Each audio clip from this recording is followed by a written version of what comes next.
연명의료 결정법 연속 보도 이어갑니다. 이 법을 이행하는, 그러니까 연명의료를 결정하는 데 핵심 역할을 하는 건 결국 의사와 간호사 등 의료진입니다.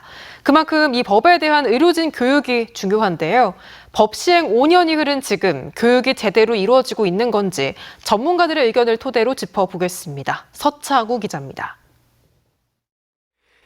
같이 살던 남성의 목을 졸라 살인 혐의로 재판에 넘겨진 50대 남성에 대한 세 번째 공판. 증인으로 나온 피해자의 담당 주치의에게 피의자 변호인이 질문을 던집니다. 법에 따르면 DNR 조치가 불법이지요. 알고 있는가요? 제가 법을 잘 모르고 있는 것 같습니다. 의료진이 연명의료 결정법에 대해 제대로 알고 있는지 따져 묻고 있는 겁니다. 변호인이 언급한 DNR 조치는 연명의료 결정법에 따른 연명 중단과 달리 의료진이 법적인 보호를 받을 수 없습니다. 만약 유족들이 이의 제기를 해서 문제가 되면 책임에서 자유로울 수 없다는 얘기입니다. 기본적인 법의 이해를 돕는 교육이 의료진에게 필요한 이유입니다. 더 나아가 연명의료 결정 제도를 올바르게 바라볼 줄 알아야 한다는 점에서도 중요합니다.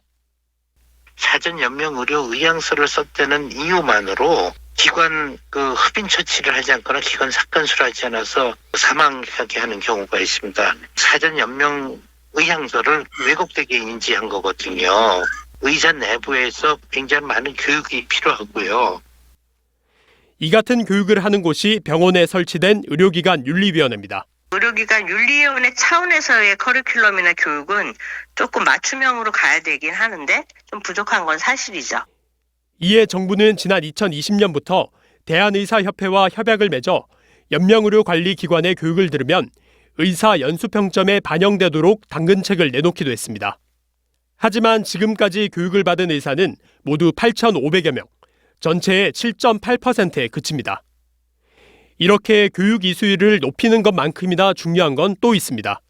연명의료를 결정할 때 현장에서 바로 적용할 수 있는 사례들을 모으는 겁니다.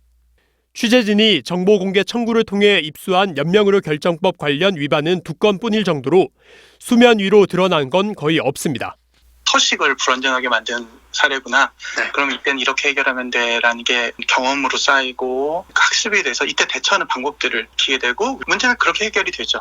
연명의료 결정법이 시행된 지 5년. 법이 제도권 안에 자리 잡기 위해서 어떤 노력이 더 필요한지, 또 잘못 흘러가고 있는 게 없는지 되짚어봐야 할 때입니다. MBC 뉴스 서창우입니다.